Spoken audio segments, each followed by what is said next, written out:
હળવદના લાડુ અને રાજનીતિના લાડુ, પણ રાજનીતિમાં લાડુ જેવું છે ખરું કશું? રાજનીતિ રહ્યું ને એક સેવાનું ક્ષેત્ર છે.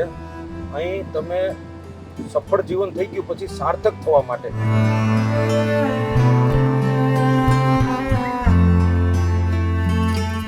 તમારી ચૂંટણી કેવી હતી? એકદમ સારી રહી? ચૂંટણીમાં આપણે આવી ત્યારે હું કોઈ હોય તો મને 5-7 કાર્યકર્તા કહેતા કે આમ કામ કરે છે, તેમ કરે છે. હું એમને ઉદાહરણ આપું કે આપણા લગ્ન હોય તો આપણા દીકરાના લગ્ન હોય તો બધાના હરખ જુદા હોય. પપ્પા મમ્મીનો હરખ જુદો હોય, મામા માસીનો જુદો હોય, અમુક શરમે ધર્મે આવે, અમુક દિલથી આવે. તો ચૂંટણીમાં આપણે કોઈ કામ કરવા નીકળ્યા હોય તો કોઈક આપણને ઝડપથી ઓળખી લે, કોઈ ધીમે ધીમે ઓળખે. આપણે આ શરૂઆત છે એટલે બધા પાસે બધી અપેક્ષા નહીં રાખવાની, આપણાથી જેટલું થાય એટલું કરવાનું. વધવા ઇન્ડસ્ટ્રી એસોસિએશનમાં પણ હું ઇલેક્શન લડ્યો હતો ત્યારે મને 97% મત મળ્યા હતા. મારા વિરોધી હતા એને પણ મેં એ પેટર્નથી સાથે રાખ્યા. એટલે મને અબ્રાહિમ લિંકન રહ્યા ને એમાંથી આ પ્રેરણા મળી કે દુશ્મનને તમે સારો દુશ્મન હશે તમને નડશે નહીં પણ કામ નહીં કરે. જો તમે એને દોસ્ત બનાવી લો તો એ તમારા કામમાં આવે. અને એ ભાગરૂપે અહીં પણ મેં કે મારી સામે જે ચૂંટણી લડ્યા હતા બે ઉમેદવારને પ્રેમથી ભાજપમાં ભેળવી દીધા અને કામે લગાડી દીધા. એક સૌથી મોટો હળવદ શહેરનો જે પ્રશ્ન મેં જાણ્યો કે સરસ આરસીસી રસ્તા બનેલા હતા, ગેસની પાઇપલાઇન નાખવાની આવી, બધા ખોદી નાખ્યા અને પછી માટી ભરીને જતા રહ્યા. ચોમાસું આવે, કોઈ પણ માણસ ફસાઈ જાય. એવું શું કામ થાય? પીએમ પણ આના પર ધ્યાન દોરતા હતા કે પહેલા ગેસની પાઇપલાઇન નખાય પછી રસ્તા બને. આ તો રસ્તા પછી ગેસની પાઇપલાઇન માટે હળવદના રસ્તા તોડી નાખ્યા. એટલે આપણે જે પહેલેથી જે પ્લાન ગેસ હવે લાવ્યા એટલે આ મેં જે તમને કીધું ને કે વિકાસ નકશો ન બનાવી, મોરબીનો વિકાસ નકશો ન બન્યો તો મોરબીને સિંગાપુર, હોંગકોંગ બનાવવું અઘરું પડે. આજે અમદાવાદ ગાંધીનગરનો ડીપી ને ટીપી હતું તો હવે આપણે હાઈરાઇઝ બિલ્ડિંગો બનાવશું તો આપણે સિંગાપુર, હોંગકોંગ જેવું અમદાવાદ બનાવી શકશું. એવી રીતે કોઈ જે જૂનું સિટી હોય હવે નવો વિકાસ નકશો કેવી રીતે આપણે કરી છીએ.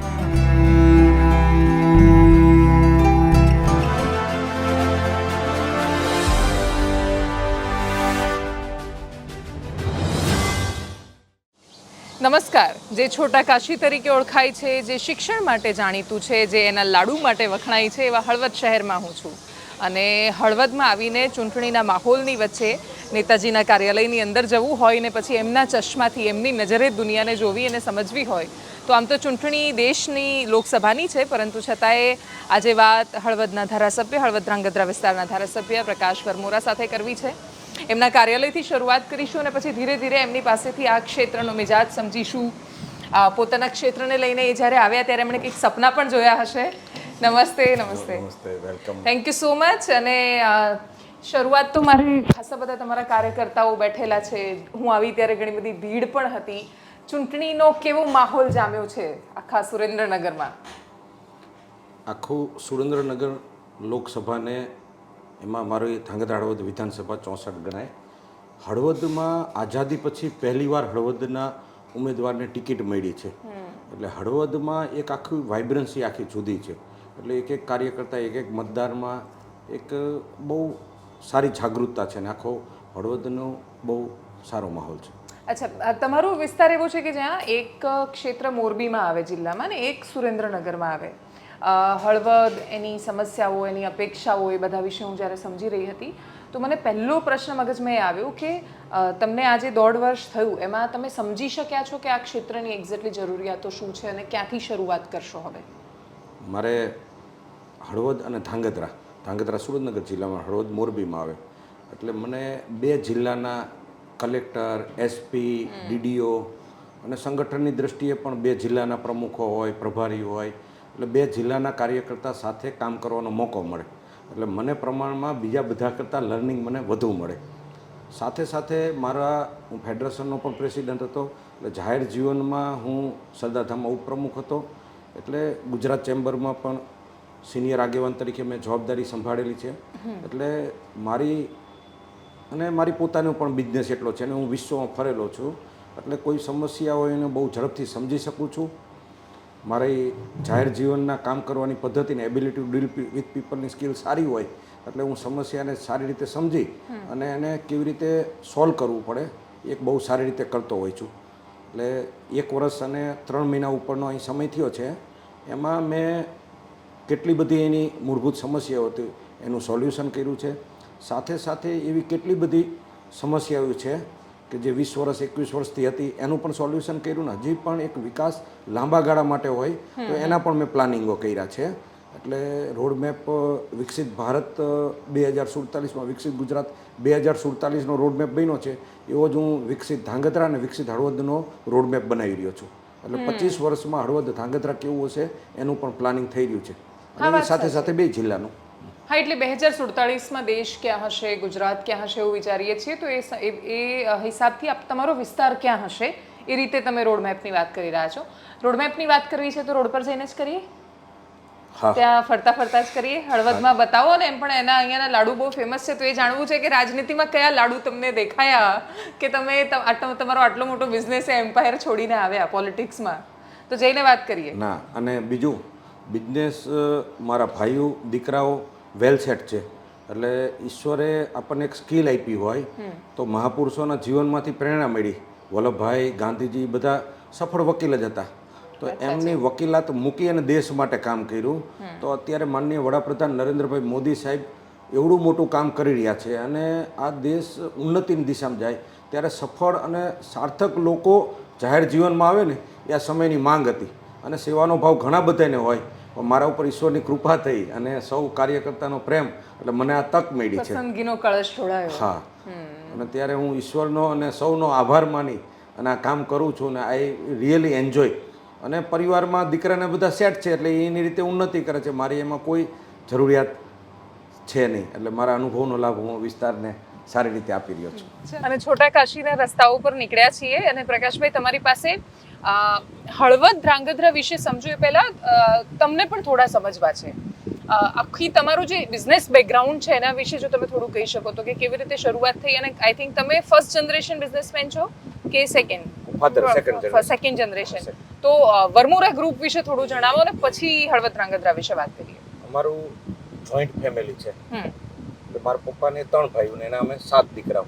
એટલે મારા ફાધર પરિવારમાં મોટા અને એમના અમે 7 દીકરાના નાતે હું સૌથી મોટો હું.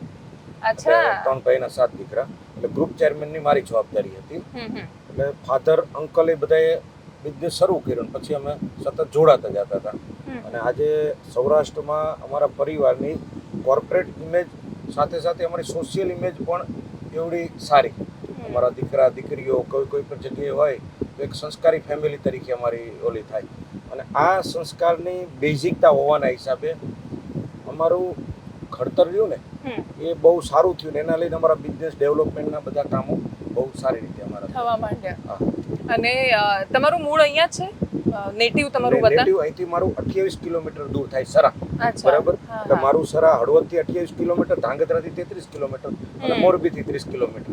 એટલે ત્રણેયની વચ્ચેનું ગામ. ત્રણેયની વચ્ચેનું, બરાબર. અને હળવદ ધાંગધ્રામાં અમારો કાલા કપાસનો બિઝનેસ હતો. તો કાલા કપાસનો બિઝનેસ સરાઉન્ડિંગમાં અમારો હોવાના હિસાબે અહીં બધા સાથેનો અમારા 3 પેઢીનો નાતો.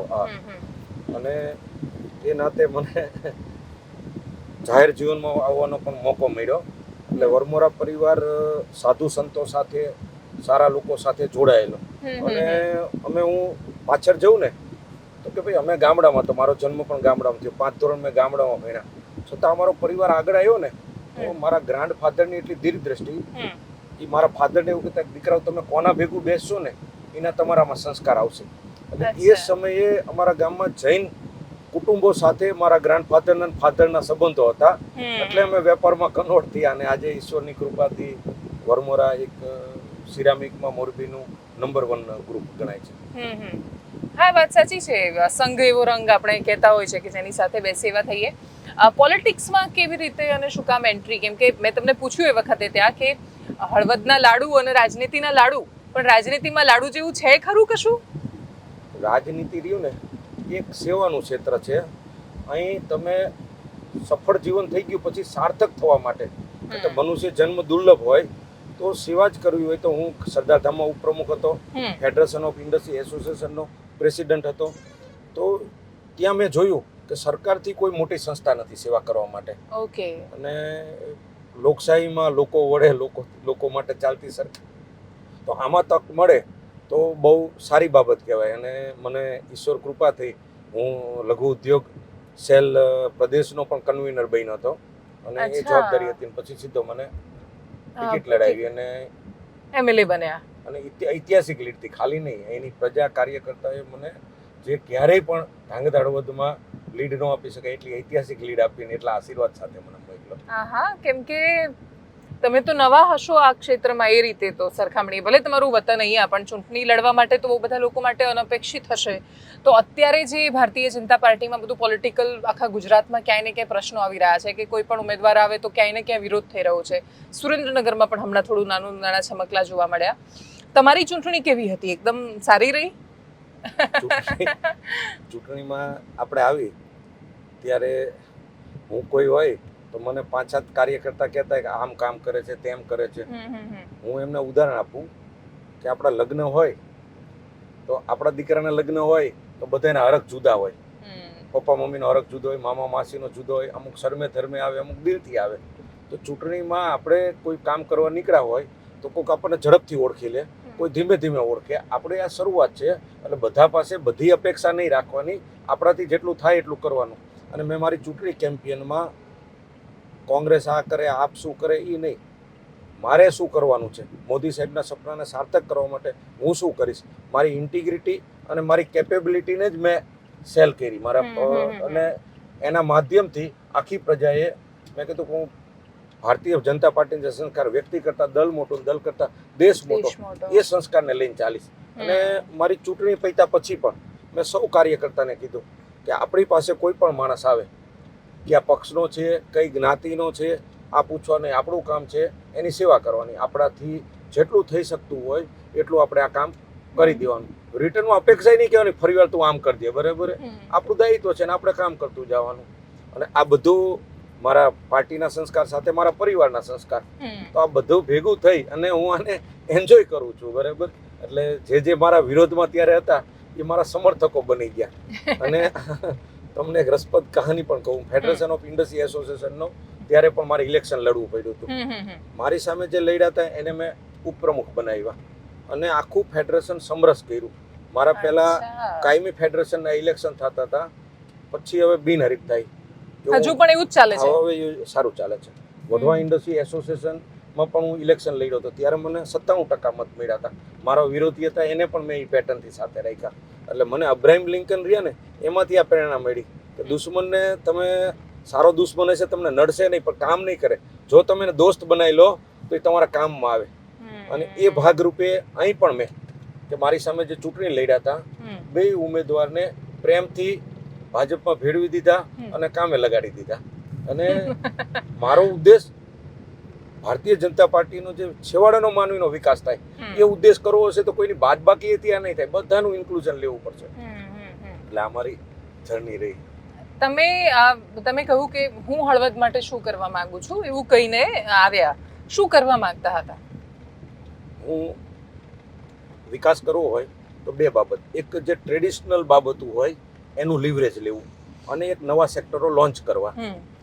તો હળવદમાં હું આવ્યો ત્યારે હળવદરીઓ એ નર્મદાનો મોટો લાભાર્થી વાળો વિસ્તાર અને અમુક છેવાડાના ગામો હતા ત્યાં પાણી પહોંચ્યું નહોતું, કારણ કે અહીંથી નર્મદા નીકળતી એ ઊંચાઈ ઉપર હોય. તો એ 20 વર્ષથી એમની ડિમાન્ડ હતી. સ્વાભાવિક છે કે અહીં ડેવલપમેન્ટ થયું ને ત્યાં ન થયું હોય. તો મેં જે કે ભાઈ અહીંની ખેતી રહી તો શ્રેષ્ઠ ખેતી થવી જ પડે. એટલે અહીં જે બનેલી બાબતો હતી એનું લિવરેજ કેવી રીતે આવે. હળવદ એપીએમસી છે તો સૌરાષ્ટ્રનું સારા એપીએમસી પૈકીનું એપીએમસી કહેવાય. તો એપીએમસીનો કેમ વિકાસ થાય? હળવદ રહ્યું એક શિક્ષણનો હબ ગણાય.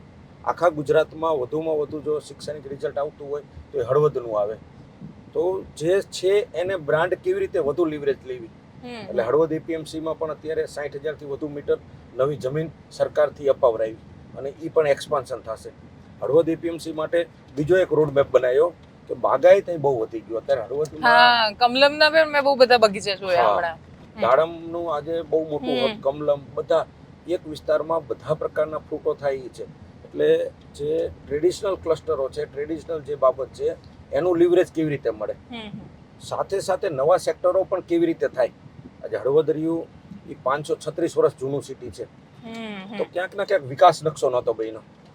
આજે મોરબીનું ડેવલપમેન્ટ થયું એક્ઝેક્ટલી. તો મોરબીના ડેવલપમેન્ટ આર્થિક થયું, પણ સિટીનો ક્યાંક ના ક્યાંક વિકાસ નકશો જે બનવો જોઈએ ન બન્યું, એટલે જે ગ્લોબલ સિટીની કમ્પેરિઝનમાં ન આવી ના શકે. આવી શકે. તો હળવદ માટે થઈ અને ગ્લોબલ સિટી કેમ બની શકે એ દિશામાં પણ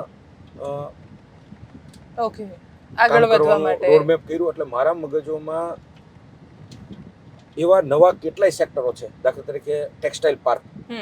સુરેન્દ્રનગર જિલ્લામાં કપાસનું મોટું ઉત્પાદન થાય, પણ આગળ પ્રોસેસિંગ યુનિટો નહીં હોવાના હિસાબે ટેક્સટાઇલ પાર્ક આવવાથી સુરેન્દ્રનગરની આખી બ્રાન્ડ વધી. કોઈ પણ સિટીનો વિકાસ કરવો હોય, કોઈ પણ જિલ્લાનો વિકાસ કરવો હોય, તો 2-3 બાબત એવી હોવી જોઈએ જે ગેમ ચેન્જિંગ હોય. મોરબી સિરામિક ક્લસ્ટર બન્યું, સુરેન્દ્રનગર જિલ્લા માટે ટેક્સટાઇલ પાર્ક રહ્યું ને, એ સુરેન્દ્રનગરની બ્રાન્ડ પોઝિશનિંગ બને. એટલે બ્રાન્ડ સિટીને બનાવવું હોય તો 2-3 એવી આઈડેન્ટિટી ઊભી કરવી પડે, અને એ ફાસ્ટ પ્લેયર તરીકે આવે. એટલે હા, જેમ કે તમે સુરેન્દ્રનગરનું કોઈ એ રીતે ચેન્જ. બીજો એક વિકાસ હોય છે કે જે દેખીતો વિકાસ, એટલે ઉદાહરણ તરીકે અમદાવાદમાં બહુ જ બધા વિકાસના કામો ઉદાહરણ તરીકે થયા છે, પણ સાબરમતીની ઉપર અટલ બ્રિજ જોઈએ તો એવું લાગે કે નહીં, કશુંક છે કે જે બહુ અટ્રેક્ટિવ છે. તમારી એસજી હાઈવે પર ભમભમાટ ગાડી જતી રહે તો એવું લાગે કે એનું ડિસ્ટન્સ ઓછું થયું છે.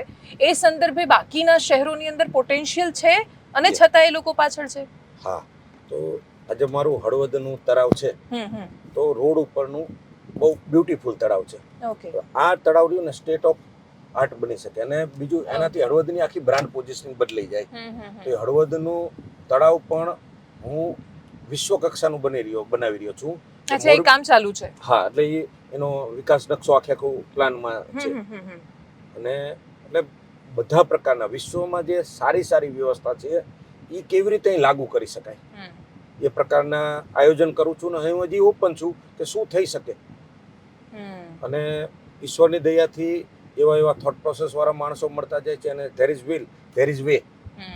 એટલે એ વસ્તુને પ્રેઝન્ટ કેવી રીતે કરી છે.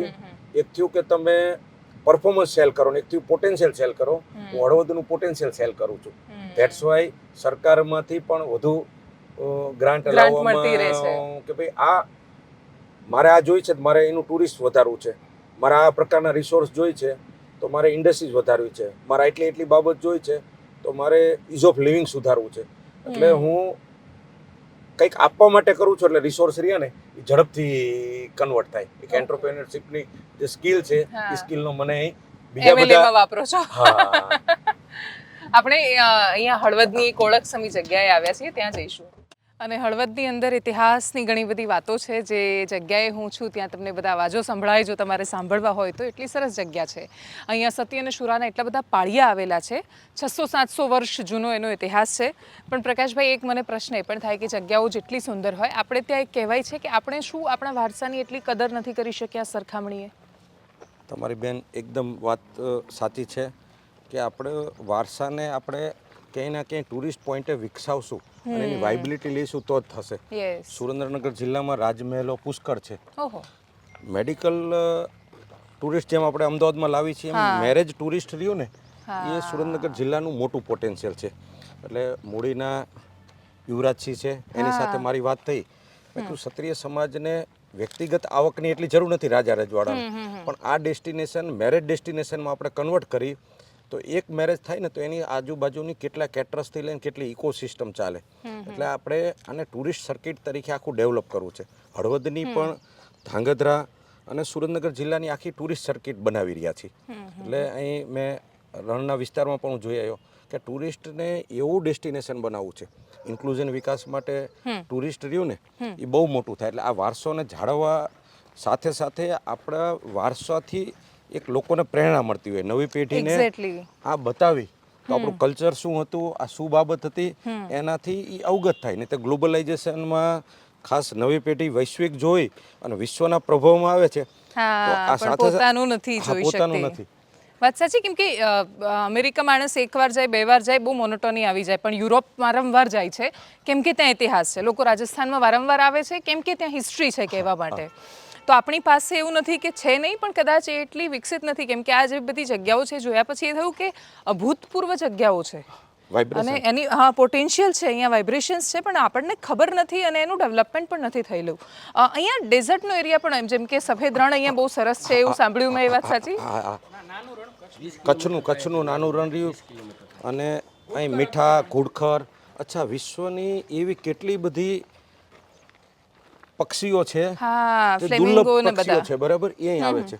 કારણ કે અહીં મીઠું પાણી અને ખારા પાણીનું બેનું મિશ્રણ થતું હોય ને, એ જે એમાં જે માછલી બને ને એ ઝીંગા, એ બહુ આ પક્ષીઓનો બહુ મોટો ઓલો હોય છે. અચ્છા, હા, અહીં જે yes. ઝીંગા થાય છે એ પણ વિશ્વમાં એક્સપોર્ટ થાય. એટલે હજી આની સ્કેલ એ બહુ મોટા પાયે વધારો છે. હા, વિકસાવવાની બહુ જરૂર છે, કેમ કે તમે એક સ્પીચમાં કહી રહ્યા હતા, અહીંયા બોર્ડ મારેલું છે કદાચ આ જગ્યાનું. અચ્છા, હેરિટેજનું, હા બરાબર છે, રક્ષિત સ્મારક છે આ, એટલે કુળ અને શૌર્યના પ્રતીકો. અને આ જેમ એમણે કહ્યું કે આ ખાલી ક્ષત્રિય સમાજનું છે, એવી રીતે અલગ અલગ સમાજના સતીઓના પાળિયા અહીંયા છે, સતીના. હા, એટલે કોઈ શહીદ થયું, કોઈ સતી થયું, અને એ બધાના સ્મારકો અહીંયા. સૌરાષ્ટ્રમાં તો વાત સાચી, સૌરાષ્ટ્રની રસધાર વાંચીએ એમ વધારે ખબર પડતી જાય કે અહીંયા તો એક એક જગ્યાએ કહાનીઓ છુપાયેલી છે. પણ આ જગ્યા તમારી, હું સ્પીચની જે વાત કરી રહી હતી કે એ બહુ જ વાયરલ થઈ હતી જે તે સમયે, કે જેમાં તમે કહી રહ્યા હતા કે મોરબી ડેવલપ થયું, સુરેન્દ્રનગર થયું, તો વચ્ચેનો જે વિસ્તાર છે એ શું કામ બાકી રહી ગયો? તમને એ તોડ મળ્યો ખરો કે શું કામ બાકી રહી ગયો? મારી સ્પીચ હતી એના કન્ટેન્ટ રહ્યા ને આગળ પાછળના સાપેક્ષથી આપણે ગુજરાતીના અર્થઘટનો રહ્યા ને, એટલે મોદી યુગનો લાભ લેવામાં આપણે એટલા જેટલો જોઈએ એટલો લાભ નથી લઈ શક્યા, બરાબર. આજે મોદી સાહેબે ગુજરાતને ગ્લોબલ બ્રાન્ડ બનાવ્યું, તો ગ્લોબલ બ્રાન્ડનું લિવરેજ લેવા માટે પ્રજાની અવેરનેસ હોય ને એટલું લિવરેજ આવતું હોય. એટલે મારો જે એ હતું કે જેના આગેવાન જાગૃત, જેના નાગરિકો જાગૃત, એનો રૂપિયો 10 રૂપિયામાં ચાલે, અને જેના આગેવાન અને નાગરિક સુસુપ્ત હોય કે સંઘર્ષ ઓલા હોય તો એનો રૂપિયો 10 થઈ જતું હોય. એટલે મને એ બાબતનો તોડ પણ મળ્યો, અને બીજું કે વિઝન છે ને કેવી રીતે એક્ઝિક્યુશન કરવું એ પણ ચાલે છે. એટલે મેં એના માટે જે કામ કર્યું, તોડ મને એ રીતે મળ્યો કે આગેવાનોને એકજૂટ કર્યા, અને એનું નેરેશન રહ્યું ને એ ગ્રોથ ઉપર લઈ ગયો. We are not competitor, we all are components. તો એનું એનરોલમેન્ટની એન્ગેજમેન્ટની પ્રોસેસ રહી ને 1 વર્ષ 3 મહિનામાં મેં ખાસી કરી છે, અને એ હવે એના વાઇબ્રેશન રહ્યા ને એ નીચે સુધી જશે. અમુક બાબતો એની લોંગ ટર્મ બહુ મોટી ઇફેક્ટ આવશે. ના, વાત સાચી, કેમ કે અહીંયા જેમ કે હું જ્યારે આવું તો મને આ જગ્યા બહુ સરસ લાગે, પણ એ તરત આંખ ઉડીને વળગે કે ભાઈ અહીંયા નીચે તો પોદરા છે અને ઘાસ જામેલું છે, ઉપર એ રીતે છે, તો આનું ડેવલપમેન્ટ હજી સુધી તો એટલીસ્ટ નથી થયું. હું એવી અપેક્ષા રાખું કે તમારા 5 વર્ષ પૂરા થાય ત્યારે ફરીથી આવીશ જોવા માટે. હું તમને ગેરંટી આપું છું, બરાબર, રેકોર્ડિંગ કે કોઈ પણ વસ્તુ એને જેટલા સ્કેલથી મોટું થઈ શકતું એટલું એગ્રીગેટ ઇન્ટિગ્રેટ કરી દઈશ. ટુરિસ્ટ સર્કિટો અને આ બધા કામો પૂરા જ કરવાના. એમાં જે હું વિકસિત હળવદ અને વિકસિત ધાંગધ્રા રોડમેપ બનાવું છું ને, એમાં બધાના સૂચનો લઈને શું શું સંભાવના છે એ કરવું છે. મારે બધી બાબતો હું નિષ્ણાંત ન હોય, પણ જે નિષ્ણાંતો છે એને જોડીને હળવદને કેવી રીતે આગળ લઈ જવું ને, હળવદના લોકલ લોકો હોય ને બહારના લોકો હોય, એ બધાને પૂછીને મારી નિષ્ઠા છે એટલે હું શક્તિશાળી માણસને જોડી દઈશ. અને એમાં આપ સેવા પત્રકારો પણ મને બીજા કરતાં વિશેષ ઉપયોગમાં આવશે. બધા મારી સ્કિલ છે, બધાને હું મારા કરી લઉં છું. હવે અમે જઈએ છીએ તળાવ બાજુ, જેની પ્રકાશભાઈએ વાત કરી, અને મેં તમને ત્યાં પૂછ્યું ને કે 5 વર્ષ પછી ઉદાહરણ તરીકે હું આ જોવા આવું, એમ 5 વર્ષ પછી બીજું શું શું જોવા માટે આવીએ અમે અહીંયા? તમે એક તો ટુરિસ્ટની આખી સર્કિટ બનેલી હશે, બહારથી બધા ટુરિસ્ટો આવશે, બધા પ્લેસોને લિંક કરી મોટા રિસોર્ટ બનાવશું એટલે લોકલ રોજગારી થઈ જાય. પછી marriage made in India PM promote કરે છે, વાત સાચી. રાજમહેલોને રાજાઓને કન્વિન્સ કરાવવાના, કારણ કે પ્રોપર્ટી એમની હોય, પણ એમને કે ભાઈ આ કરી તો આ ખાલી કોમર્શિયલ જ નથી, તમારી આવક સાથે પ્રજાની આવકમાં પણ થાય, અને આપણા લોકો આવશે તો આપણી બ્રાન્ડ બનશે. હા, કે પરસેપ્શન બને, પરસેપ્શન બને. તો એ ટુરિસ્ટની સર્કિટ હશે. બીજું એપીએમસી મારું બહુ મોટું એપીએમસી, અત્યારે 1800 કરોડનું એપીએમસી છે. એ એપીએમસી બહુ આગળ નીકળી જશે. કચ્છથી દૂર દૂરથી લોકો અહીં એગ્રીકલ્ચર પ્રોડક્ટ વેચવા આવશે ને, એવું વેપારી અને આખું એવું ઇન્ફ્રા આપશું. સેમ ડે ખેડૂતને તરત જ એના પૈસા મળી જાય. અને બાગાયતનું એવડું મોટું ઉત્પાદન વધારી દઈશ. હું આવ્યો ત્યારે જેટલા દાડમ હતા એના કરતાં 2 ટાઈમ આ 1 વર્ષ 3 મહિનામાં થયા. એટલે એટલી અવેરનેસ આવી. હું પણ હજી નીચે જઈને એનો પ્રચાર પ્રસાર વધારું છું. બેંકો સાથે પણ મેં લીડ બેંકો બધા સાથે મિટિંગો કરી કે આ વિસ્તારમાં તમે રૂપિયા પુષ્કળ આપો, એટલે જેથી કરીને અહીંનું ડેવલપમેન્ટ ફાસ્ટ થાય. અને અહીં એનપીએ નથી થવાનું, કારણ કે જમીનોની કિંમત વધે છે, એગ્રીકલ્ચર આવક થવાની. તો એક તમારે એના મગજમાં એનું પરસેપ્શન સેટ કરવું પડે, એટલે તમને બાગાયત ખેડૂતોની આવક બહુ મોટા પાયે વધેલી દેખાશે. શિક્ષણ બાબતોમાં આગળ છે, એમાં પણ હું હજી એની ક્વોલિટી કેમ સુધરે, ઇમ્પ્રૂવ થઈ શકે. ઇમ્પ્રૂવ થઈ શકે. અને એક પ્રશ્ન મને હતો કે આમાં public education, public infrastructure, public health બહુ મહત્વની છે. અને હળવદમાં હું જ્યારે સ્થાનિક પત્રકારો સાથે વાત કરી રહી હતી તો એમણે કહ્યું કે અહીંયા લિટરલી જાણે હોસ્પિટલ જ નથી એ પ્રકારની સ્થિતિ છે. પ્રાઇવેટ તો ચલો એકાદ ઓપ્શન તો પણ હમણાં બન્યા. ગવર્મેન્ટ હોસ્પિટલ અહીંયા જે છે એની જે વેકેન્સી છે એમાં 9 થી 10 ડૉક્ટર જે ક્લાસ 1 2 ના હોવા જોઈએ, એક પણ જગ્યા ભરેલી નથી. તો હેલ્થમાં કેમ આટલું પાછળ છે હળવદ? હેલ્થમાં હળવદ નહીં, આજે આરોગ્યના કર્મચારી હોય ને એને જે ભરવાના હોય એની મારી રજૂઆતો પુષ્કળ હોય. મારા સંકલનમાં પણ મેં અમુક પ્રશ્નો પૂછેલા હોય ને એના પછી અવાજો એ આવતા હોય. એટલે કોઈ પણ બાબત રહી એને તમે સારું કરવા જાઓ એટલે એની બે સાઈડ આવતી હોય. પણ મારા આવ્યા પછી એવા ડેન્ટલની જે ખાલી જગ્યા હતી એ ભરાવરાવી. એક હોસ્પિટલ જૂની હતી એને નવી હોસ્પિટલમાં શિફ્ટ કરાવરાવી. અત્યારે ચરાડવા પણ બહુ મોટું સેન્ટર બની રહ્યું છે. એટલે ઇન્ફ્રાની દ્રષ્ટિએ અને આમાં જે બેસ્ટ થઈ શકતું એ હું કરું છું. સાથે સાથે એક વસ્તુ આપણે માનવી પડશે કે વૈશ્વિકરણ, ઉદારીકરણ, ખાનગીકરણનો પણ આ સમય છે. તો મલ્ટી સ્પેશિયાલિસ્ટ હોસ્પિટલ જે ટ્રસ્ટ આધારિત હોય, એક થયું કે રૂપિયા કમાવા માટે થાય, તો ધાંગધ્રામાં સંસ્કાર ધામ છે, બહુ પવિત્ર સંસ્થા. એ મલ્ટી સ્પેશિયાલિસ્ટ હોસ્પિટલનું ખાતમુહૂર્ત કર્યું. માનનીય મુખ્યમંત્રી આવ્યા હતા અને માનનીય રાજ્યપાલ આવ્યા હતા. અને એ અત્યારે મલ્ટી સ્પેશિયાલિસ્ટ હોસ્પિટલમાં બધા દાતાઓ, સુરતના દાતાઓ છે, અમારા મોરબીના છે, અમારો પરિવાર છે, બધા ભેગા થઈ અને બહુ મોટી મલ્ટી સ્પેશિયાલિસ્ટ હોસ્પિટલ કરી છે. તો એ હોસ્પિટલનો ઉદ્દેશ નહીં નફા નહીં નુકસાનના ધોરણે સેવા કરવી. અને જે મા કાર્ડને આપે છે એમાં જે એકદમ પોતાના માટે કામ કરતા હશે એ ફી વધુ લેતા હશે, જે ટ્રસ્ટ આધારિત હશે એમાં એક સેવાનો ભાવ પણ હશે. એટલે મંદિર જ્યારે હોસ્પિટલ કરે છે ત્યારે એના વાઇબ્રેશનો આખા જુદા હોય છે. ભાવ પણ ભળે, ડૉક્ટરનું પણ પ્રોસેસ બદલાય, એટલે આ માણસને હેલ્થમાં સુધારો થાય. તો અમારી સંસ્કારધામની જે મલ્ટી સ્પેશિયાલિસ્ટ હોસ્પિટલ બનશે ને એવી હોસ્પિટલ બનશે કે સરાઉન્ડિંગના 70-80 કિલોમીટરના લોકો ત્યાં આવી શકશે. એટલે આ એક આવી 2-3 વસ્તુ હું ઊભી કરાવીશ. એટલે કારણ કે એક આપણે વાસ્તવિકતાનો સ્વીકાર કરવો પડશે કે ખાનગીકરણથી તમારું ડેવલપમેન્ટની સ્પીડ વધી જતી હોય છે. આજે હું સરકારમાં છું, સરકારનું તંત્ર કામ કરતું હોય, પણ જે ખાનગીકરણમાં જે ડિસિઝન આવે, જેટલી સ્પીડ આવતી હોય સમાવ બરાબર ન્યુટ્રલ રીતે. એટલે મારે એ જ સમજવું છે કે who is powerful in the system? કોણ વધારે શક્તિશાળી છે, બ્યુરોક્રેસી કે પછી નેતા? એમાં કોઈ પણ રાષ્ટ્રનું નિર્માણ થાય ને ત્યારે રાષ્ટ્રીય ચારિત્ર બહુ મહત્વનો પાર્ટ હોય. સમહાવ આપણે વર્ષોથી આપણું જે પરસેપ્શન રહ્યું એ નાતી, જાતિ, પરિવારવાદ, જાપાને રાષ્ટ્રવાદ જે સેટ કર્યો એ સમહાવ ક્યાંક ના ક્યાંક આપણો રાષ્ટ્રવાદ જેટલો સેટ થવો જોઈએ એટલો નથી. માનનીય વડાપ્રધાન નરેન્દ્રભાઈ મોદી સાહેબે વર્ષો પછી આ બધા પરસેપ્શન વચ્ચે એક મોટું પરસેપ્શન ઊભું કર્યું રાષ્ટ્રવાદનું. એના માધ્યમથી આખું હવે ગ્લોબલાઇઝેશન થઈ રહ્યું છે, એજ્યુકેશનથી લઈને બધી બાબતો. તો હવે જે રહ્યું ને એ શ્રેષ્ઠ થતું જશે. અને ધીમે ધીમે ધીમે સાત્વિક શક્તિ, રાજસિક શક્તિ અને તામસિક શક્તિ, તમે કોઈ પણ સેક્ટર હોય, પત્રકારત્વમાં પણ આ હોય, રાજકારણમાં પણ આ હોય, વહીવટી તંત્રમાં આ હોય, બધી જગ્યાએ હોય.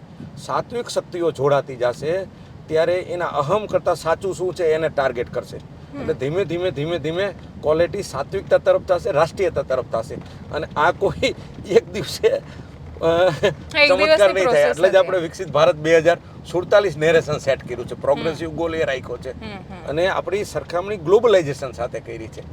એટલે આને આપણે વૈશ્વિક બનાવવું છે ને એટલે જ હું બિટવીન ધી લાઇન્સ તમારો જવાબ સમજી લઉં છું મારી જાતે. બીજો તમે ખાનગીકરણની વાત કરી, હું સહમત છું એ વાત સાથે કે પ્રાઇવેટ પ્લેયર્સ આવે, એક સ્પર્ધાનું નિર્માણ થાય, ખાસી સ્પીડ વધી જાય. સરકારી કામમાં ઘણીવાર ફાઇલ એક જગ્યાએથી બીજી જગ્યાએ પહોંચતા જેટલો સમય લાગે એટલામાં તો અહીંયા ખાતમુહૂર્ત ઘણીવાર થઈ જતું હોય છે. પણ છતાંય જે પબ્લિક ઇન્ફ્રાસ્ટ્રક્ચર છે, પબ્લિક હેલ્થ હોય કે એજ્યુકેશન, આપણે સરકારીનો એક ઓપ્શન ઊભો કરી શકીએ, પણ સરકારી વ્યવસ્થા જો નાબૂદ થઈ જશે તો શું કરીશું? નહીં, સરકારના ઇન્ફ્રાસ્ટ્રક્ચરોમાં અત્યારે જે કામો થઈ રહ્યા છે, આપણા બજેટો જોઈએ ને તો બહુ કૂદકે ને ભૂસકે આપણા બજેટો વધતા જાય છે. અને ઇન્ફ્રામાં આપણે એવા બહુ સારા કામો કરી રહ્યા છીએ અને હજી પણ એમાં બહુ મોટા સંભાવના છે. એટલે ઇન્ફ્રાની દ્રષ્ટિએ આપણે બહુ સારું એવા આપણે બ્રિજો બનાવે, એવા મોટા સ્ટેડિયમ હોય, આપણે ઘણી બધી બાબતો એવી કરી રહ્યા છીએ અને જે અત્યારે ફીલ પણ થઈ રહી છે. આજે વિકસિત રાષ્ટ્ર અને વિકાસશીલ રાષ્ટ્ર બેયમાં ફરક હોય. આપણા આવક હોય એની સામે ખર્ચની પણ મર્યાદા હોય છે.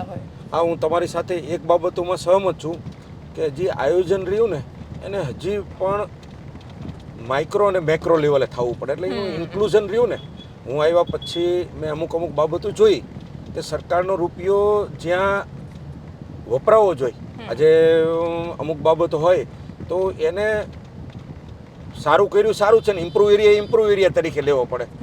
તો અમારા ધાંગધ્રામાં માનો કે આરોગ્ય કેન્દ્ર હતું તો સમહાવ પબ્લિકના પૈસા ખર્ચ થયેલું હતું 2013-14-15 બનેલું, પણ સમહાવ યુટિલાઇઝ નહોતું થયું. તો કરોડો રૂપિયા ખર્ચ કર્યા પછી તૂટી જાય તો આપણે ક્યાંક ના ક્યાંક દુઃખ થાય. એવું આવાસ યોજનાના મકાનો હોય એ સમહાવ નહોતા ભરાણા, તો હા, બધા મકાનો વેચ્યા પછી કોઈ રહેવા નહોતું આવતું.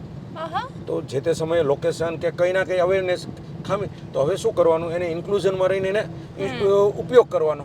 એટલે ઇન્ફ્રામાં અમારા મુખ્યમંત્રી પણ કહેતા હોય છે કે અમને જનપ્રતિનિધિને બધાને કે ભાઈ આપણો રૂપિયો આવે એ તમારે પોતાએ મોનિટરિંગ કરવાનું અને કામ રહ્યું તો કામ કોઈ નબળું કામ નહીં ચલાવી લેવાનું. એટલે હું પણ મારા ઓલામાં ગમે ત્યાં જાઉં અને હું કહું મારે કોઈ એક રૂપિયો જોતો નથી, કામ બાબતોમાં તમે નહીં કરતા, તમને ન પોસાતું હોય તો રૂપિયાનું ટેન્ડર 1 રૂપિયા 5 પૈસામાં ભરજો, 5% ઓવર લઈ જાઓ, પણ કામ બાબતો હું ક્વોલિટીમાં તમારો નહીં ચલાવું. મેં તમારો એ વિડીયો જોયો હતો, કોઈની સાથે ચકમક થોડી થઈ હતી એ વખતે. આવું કેવું જરૂરી બને છે ઘણીવાર, તમને એવું લાગે છે કે ટેન્ડરમાં? કેમ કે મેં ઘણા બધા એવી સિસ્ટમ પણ જોઈ કે જ્યાં ઉદાહરણ તરીકે મોટા ટેન્ડર હોય તો એ ડિઝાઇન જ એ રીતે થતા હોય કે ચોક્કસ માણસ સુધી પહોંચે. ઘણીવાર નીચે જ્યારે રોડની સૌથી વધારે સમસ્યાઓ સામે આવે છે કે રસ્તા બન્યા અને તૂટી જાય છે, ત્યાં આપણે જોયા તો જેમ કે આરસીસીના હતા તો એ જળવાયેલા રહેતા હોય છે. એક સૌથી મોટો હળવદ શહેરનો જે પ્રશ્ન મેં જાણ્યો કે સરસ આરસીસી રસ્તા બનેલા હતા, ગેસની પાઇપલાઇન નાખવાની આવી, બધા ખોદી નાખ્યા અને પછી માટી ભરીને જતા રહ્યા. ચોમાસું આવે, કોઈ પણ માણસ ફસાઈ જાય. એવું શું કામ થાય? પીએમ પણ આના પર ધ્યાન દોરતા હતા કે પહેલાં ગેસની પાઇપલાઇન નખાય પછી રસ્તા બને. આ તો રસ્તા પછી ગેસની પાઇપલાઇન માટે હળવદના રસ્તા તોડી નાખ્યા. એટલે આપણે જે પહેલેથી જે પ્લાન ગેસ હવે લાવ્યા, એટલે આ મેં જે તમને કીધું ને કે વિકાસ નકશો ન બનાવી, મોરબીનો વિકાસ નકશો ન બન્યો તો મોરબીને સિંગાપુર, હોંગકોંગ બનાવવું અઘરું પડે. આજે અમદાવાદ ગાંધીનગરનો ડીપી ને ટીપી હતું, તો હવે આપણે હાઈરાઇઝ બિલ્ડિંગો બનાવશું તો આપણે સિંગાપુર, હોંગકોંગ જેવું અમદાવાદ બનાવી શકશું. એવી રીતે કોઈ જે જૂનું સિટી હોય, હવે નવો વિકાસ નકશો કેવી રીતે આપણે કરી છીએ અને 25 વર્ષ 50 વર્ષનું જે આયોજન કરવું જોઈએ એ આયોજન અત્યારથી થાય. એટલે જ મેં આવીને પહેલું કામ હળવદનો વિકાસ નકશો હાથ ઉપર લીધો. ઓકે, કે હળવદ જે રીતે વિકાસ થઈ રહ્યું છે આ બહુ મોટું આગળ જવાનું છે અને એક વિઝન સાથે કામ કરી છે. એટલે ડેફિનેટ બહારથી લોકો અહીં માઇગ્રેટ થવાના છે. ત્યારે ઇન્ફ્રાની દ્રષ્ટિએ એવું ઇન્ફ્રા બનાવીને આપી કે આના ઉપર લોડ વધે તો પણ કાંઈ તકલીફ ન પડવી પડે. એટલે એ સાપેક્ષમાં જ એના માટે પણ મેં એવી જ એજન્સી પસંદ કરી અને એમાં હું પોતે રસ લઈને આખું વિકાસ નકશો કરાવી રહ્યો છું અને તજજ્ઞોને સાથે રાખીને કરું છું કે મારે હળવદ રહ્યું એ 536 વર્ષ થયા, 575 વર્ષ જ્યારે પહોંચે ત્યારે સુરતનું જોવું તો 70 ગણી વસ્તી માઇગ્રેટ સુરત થઈ.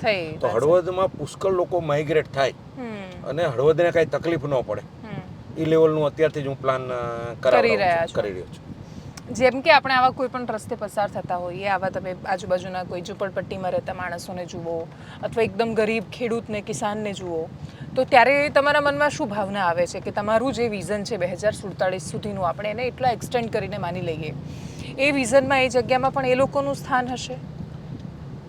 જ્યાં સુધી છેવાડાના માનવીને તમે વિકાસની મેઇન ધારામાં નહીં લાવો ત્યાં સુધી વિકસિત ભારત બની જ ન શકે. વિકસિત ભારતની કલ્પના ઇન્ફ્રાની ખાલી નથી. એક્ઝેક્ટલી. બરાબર, આપણે દેશ આઝાદ થયો, સ્વરાજ્યની જે ભાવના હતી, બંધુત્વનો ભાવ, તો આ વ્યવસ્થા એ ડિફરન્ટ હશે ત્યાં સુધી એ શક્ય જ નહીં બને. હવે જે છેવાડાનો માનવી જે પાછળ રહ્યો છે, એને ક્યાંક શિક્ષણ નથી મળ્યું, શિક્ષણ સાથે સાથે એને પ્રેમ ભાવ નથી મળ્યો, એને ક્યાંય ના ક્યાંય હૂંફ નથી મળી, તો એ આખું એક વાતાવરણ બનાવવું પડશે. એ આપણું બધાયનું દાયિત્વ છે. આજે અમુક બાબતો આપણે સ્ત્રી ભ્રૂણ હત્યામાં 2001માં ગુજરાતનો રેશિયો ઘણો ખરાબ હતો, એક્ઝેક્ટલી. તો એ આપણને લાગેલું એક કલંક છે આજે. તો આ બધી બાબતોમાં સામાજિક પરિવર્તનો આજે પણ હું અમુક જગ્યાએ જોઉં છું. આજે આપણું જૂની વારસાઈ અમુક બાબતો સારી હતી, પણ સાથે સાથે અમુક દૂષણો હતા. આ સતી પ્રથા હોય તો એક્ઝેક્ટલી એમાં એ બાબત રહી, જબરજસ્તીથી સ્ત્રીને ઓલું કરવું, વિધવા, તો આ સામાજિક પરિવર્તન. રાજા રામ મોહન રાય ન હોત તો શું થતું એની કલ્પના નથી થઈ શકતી. છતાં એ બધા કામ કરીને ગયા. હવે પત્રકારત્વ હોય, રાજનેતા હોય, અધિકારીત્વ હોય, ઉદ્યોગપતિ હોય, ઈશ્વરે જેને શ્રેષ્ઠ બુદ્ધિ આપી, શ્રેષ્ઠ ભાવના આપી છે, એ લોકો ખુલીને ખીલીને બહાર આવશે, ત્યારે આ પરિવર્તન આવશે. આજે લાગેલું આ કોઈ એક વ્યક્તિને નહીં, આ રાષ્ટ્રને લાગેલું કલંક છે. આજે દીકરા દીકરી વચ્ચે આપણે ભેદ જોઈ છે. હું તમને વંદન કરું છું, તમારી જેવી બેન દીકરીઓ જે બહાર આવી છે એ કેટલાય બધા માટે પ્રેરણા સ્ત્રોત છે. પણ હજી સંખ્યા કેટલી આંગળીના વેઢે ગણી શકાય એટલી. આજે પણ હું પરિવારમાં કહું, આજે હું કોઈ નહીં, પણ જે સુખી પરિવાર હોય, સમૃદ્ધ પરિવાર, એના દીકરા દીકરી વચ્ચે જ્યારે કટોકટી આવે ને, ત્યારે દીકરીનું ભણતર અટકાવી દેતા હોય. આ માનસિકતા આપણને વિશ્વગુરુ બનવામાં અટકાવશે. આ માનસિકતામાં આપણે બધાએ બદલાવ લાવવો પડશે. અને એ કોઈ એક વ્યક્તિથી નહીં આવે, સમગ્રતાથી આપણે એ કામ કરવું પડશે. ત્યારે તમે જે કીધું ને કે મને આમ રૂવાડા ઊભા થઈ જાય. અને એક હું તમને દિલથી એક વાત કરું, મેં ડેટા મંગાવ્યા કે 8મા ધોરણ પછી ડ્રોપ આઉટ રેશિયો કયા તાલુકામાં કેટલો છે, શું છે. સાયલા ચોટીલાના અમુક આંકડા એવા આવ્યા, અમુક ગામોમાં 62% દીકરી રહીને એ 9મું ધોરણ ન ભણે. એનું કારણ કે એમના જ્ઞાતિમાં ઓલું હોય, બહાર દીકરીને ભણવા ન મોકલતા હોય, તો બધી જગ્યાએ તો ઇન્ફ્રા તરત ન હોય. તો મેં પછી સરકારમાં પણ રજૂઆત કરીને 10,000 જે દીકરીને ઓલું હતું ને, તો એમાં રજૂઆતમાં હું પણ નિમિત્ત બન્યો કે આ દીકરીઓને ભણાવશું નહીં તો રાષ્ટ્રની એક સંભાવના તૂટી જશે. એટલે મારા ત્યાં મારું શિક્ષણ ઉપરનું મારું ફોકસ છે જ કે મારી દીકરા દીકરીઓ સુરેન્દ્રનગર જિલ્લા, મોરબી જિલ્લામાં શિક્ષણથી વંચિત ન રહેવી જોઈએ. હું સરદારધામમાં ઉપપ્રમુખ હતો, અમે સરદારધામમાં ₹1 ટોકનમાં દીકરીને ભણાવી છે, કે એ આ સમયની માંગ છે. 100% સાચી વાત છે. અને 50% આ દેશનો હિસ્સો જો ઘરે બેસી રહે છે, એ ભણતો નથી, એનો પોટેન્શિયલ કામ નથી લાગતો, તો તમે કહ્યું એમ કે આપણને શું ખબર કે કોનામાં કલ્પના ચાવલા બનવાની સંભાવના છે. આપણે મારી દઈશું થોડી કોનામાં દેવાંશીબેન, બરાબર, દરેક દીકરીમાં દેવાંશીબેન બનવાની સંભાવના છે. એક્ઝેક્ટલી, વાત સાચી છે. એને એક વાતાવરણ મળે, એને હૂંફ મળે. અત્યારે તો એને લઘુતા ગ્રંથિમાં તમે દબાઈ દીધી છે, બરાબર. એના વચ્ચે તમારે જેવી બેન દીકરીઓ એની તાકાતથી બહાર નીકળે છે. જો એને સારું વાતાવરણ આપો તો એ શું કરી શકે. અનેક દેવાંશી બેન નીકળે ને એ સમાજને પ્રેરણા સ્ત્રોત બની શકે એમ છે. ડેફિનેટલી. તળાવ પહોંચ્યા છીએ, ત્યાં જઈએ. અને અમે જ્યારે દાહોદ ગયા પ્રકાશભાઈ, ત્યારે અમે કલ્પના નહોતી કરી કે દાહોદની અંદર કાંકરિયા કરતાં એ સુંદર એકદમ પેલું નક્કી લેક કે સાપુતારામાં સર્પગંગા તળાવ છે એવું જબરદસ્ત છાપ તળાવ બનેલું હશે. પણ એટલી જબરદસ્ત એક્ટિવિટીઝ ને બધું ત્યાં થઈ રહ્યું હતું. જ્યારે હું અહીંયા સામંતસર સરોવરમાં છું, તો હું એવી અપેક્ષા રાખી શકું કે 5 વર્ષ પછી હું અહીંયા આવીને એટલી જ સરપ્રાઈઝ થાઉં જેટલી હું દાહોદમાં જોઈને થઈ હતી. ના, ચોક્કસ આ અમારા બધાયનું સપનું નહીં, સંકલ્પ છે કે હળવદની આજે આપણે ગળામાં કેમ લોકેટ કહેવાય, એમ હળવદનું આ એક બહુ મોટું ઘરાણું છે. રોડ ઉપરથી તમે આ તળાવ જુઓ એટલે હળવદનું આખું પરસેપ્શન બદલાઈ જાય. આપણે અમદાવાદનો રિવરફ્રન્ટ બનાવ્યો તો અમદાવાદની વિશ્વમાં આખી ઓળખ થઈ. એમ હળવદનું આ તળાવ રહ્યું ને એ હળવદની ઓળખ છે. એટલે આ હળવદનું આખું તળાવ ડેવલપ કરવાનું ટુરિસ્ટ પ્લેસ એવું થાય. અમારા બાજુમાં મોરબીથી લઈ અને અનેક લોકો હળવદમાં શોપિંગ માટે આવે, ફરવા માટે આવે અને રહેવા માટે આવે. એ પ્રકારનું હળવદ આખું કરી છીએ. અહીંથી મોરબી અચ્છા 30 કિલોમીટર હશે. હા 40 કિલોમીટર. ઓકે. એટલે 4 ટ્રેક હાઈવે અત્યારે થઈ રહ્યો છે. હા. એટલે રિવર્સ માઇગ્રેશનમાં અત્યારે લગી હળવદથી મોરબી ગયા, પણ માણસો રહેવા માટે હળવદ ઇઝ ઓફ લિવિંગ માટે કરે ને, એટલે હળવદનું તળાવ રહ્યું ને એ અમારું સંકલ્પ છે. ઓકે. અને છેલ્લે મારે હવે એકદમ સંક્ષિપ્તમાં એ જાણવું છે કે આપણે જેમ કેમ કે હું 5 વર્ષ પછી એટલે 4 વર્ષ પછી ફરીથી આવીશ 2027 વખતે, અને એટલે જ આ બધી જગ્યાએ ફરીથી ફરીશું. ઘણું બધું કદાચ થઈ ગયેલું હશે, ઘણું બધું અંડર કન્સ્ટ્રક્શન હશે, પણ એ સિવાય પબ્લિક એજ્યુકેશન માટે, કેમ કે અહીંયા જેમ કે શાળાઓમાં કદાચ બહુ જ સારું કેન્દ્રનું અહીંયાનું પરિણામ આવે છે. ગુજરાતમાં પણ લગભગ નંબર 1 નંબર 2ની આજુબાજુ રહેતું હોય છે, એટલે અહીંયાના બાળકોની અંદર ગજબ પોટેન્શિયલ છે. એ લોકોના હાયર એજ્યુકેશન માટે હળવદમાં શું કરશો તમે? આજે આપણા ત્યાં શિક્ષણની વ્યવસ્થા માટે એક લેવલથી વધુ એજ્યુકેશન માટે તમારે મોટા સેન્ટરો પસંદ કરવા પડશે. આપણે વાસ્તવિકતાનો સ્વીકાર કરવો પડે, કારણ કે અમદાવાદ, ગાંધીનગર જિલ્લા લેવલે જે તમે કરી શકશો એ તાલુકા લેવલે કરવામાં તમારે વાર લાગે. એટલે આ દીકરા દીકરીઓને આગળ ત્યાં રહેવાની વ્યવસ્થા, એને સોફ્ટ સપોર્ટ અને એક એવું કલ્ચર બિલ્ડ કરવામાં હું કામ કરીશ કે ભાઈ મારો દીકરો દીકરી અહીંથી જતા હોય તો એને એક સોફ્ટ સપોર્ટ મળી રહે. ત્યાંની હોસ્ટેલોમાં થાય, એને એક રેકગ્નાઇઝ મળે અને એક એવું વાતાવરણ બનાવીશ. કારણ કે મારી પણ અપેક્ષા છે કે હું રાજનીતિમાં આવ્યો તો ઇન્ફ્રા કરતાંય મને વિશેષ અહીંથી હું વિશ્વકક્ષાના ખેલાડી આપી શકું, વિશ્વકક્ષાના ઉદ્યોગપતિ આપી શકું, વિશ્વકક્ષાના ડૉક્ટર આપી શકું. આ બધું કામ કરવું છે. પાયો મજબૂત અહીંથી કરવાનું અને પછી હેન્ડ હોલ્ડિંગ રહ્યું ને એ અમદાવાદ, ગાંધીનગરમાં કરાવવાનું અને વિશ્વમાં કરવાનું. આ દીકરા દીકરીમાં પોટેન્શિયલ એને વિશ્વમાં ભણવા મોકલવા છે. આપણે ગ્લોબલાઇઝેશનનો કોઈ વિરોધ નથી કરતા, કારણ કે અમુક બિલીફ સિસ્ટમ ગ્લોબલ જોશે.